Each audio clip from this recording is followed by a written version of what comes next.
night, a raven flew faster than lightning, with the moonlight dancing off his wingtips. His name was Night. He glided over the dark, dead wasteland. On Earth, everything was dead. Nothing grew and nothing had color. Everything was black. Days pass, the sun rises and the sun sets, but nothing changes.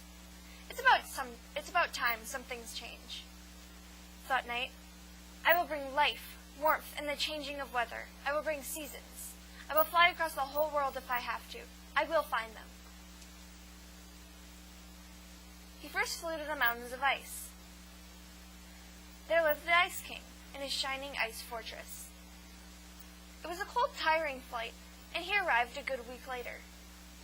The fortress loomed over him, and he landed on a dead tree nearby. Suddenly, the massive doors opened, and the Ice King stepped outside, flanked by his guards. In his hands was the staff with the winter orb on top. How would he get it? He didn't know, but he started to plan. Night transformed into one of the king's guards. He knocked one out with the handle of his sword and took his place. Night entered the castle, and the inside was grand. Everything was made of stunning blue ice. As he entered the throne room, the king in his flowing white robes sat atop the huge throne. Night hurried to stand behind the throne. The king shoved the staff at Night and said, "Hold this, guard." He turned to another guard and yelled, "You, go get me some food." While the king was savagely digging into his dinner, Night pulled off the orb, transformed back into a raven, and flew off into the night, leaving the fortress in chaos. Night flew as fast as he could to nature's spinning wheel and dropped off the winter orb. Afterwards, he entered the mystic forest.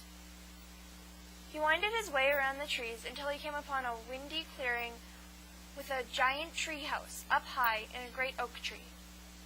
There are rumors that there was a magical golden glowing fall leaf which was guarded by the selfish forest king. Night perched on a stray branch on top of the tree house.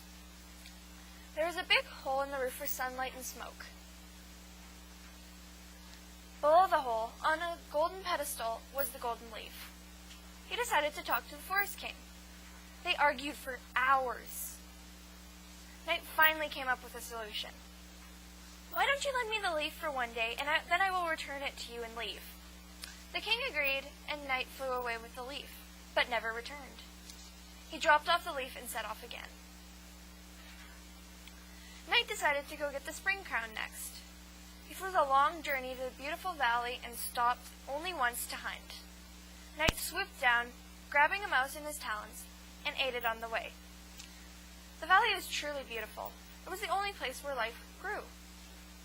The Flower Queen immediately gave Night the spring crown in return for him spreading the gift of spring. He then flew to the floating Sky Palace, riding the wind and using it to gain speed.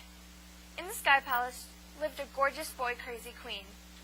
She was known as the Sun Queen, the most fashionable, sassy girl alive. This was going to be a challenge, thought Night. When he finally came up with a plan, Night transformed into a handsome young man and soon became the Queen's 557th boyfriend. They spent hours talking, and one of the conversations was about the fireball.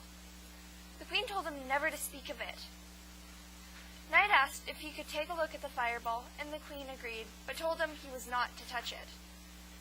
They headed into the throne room where the fireball was to take a look. In a flash, Night turned back into a raven, grabbed the fireball in his beak, and flew off into the night, using the fireball to guide his way to the spinning wheel with nothing but a fiery trail left behind.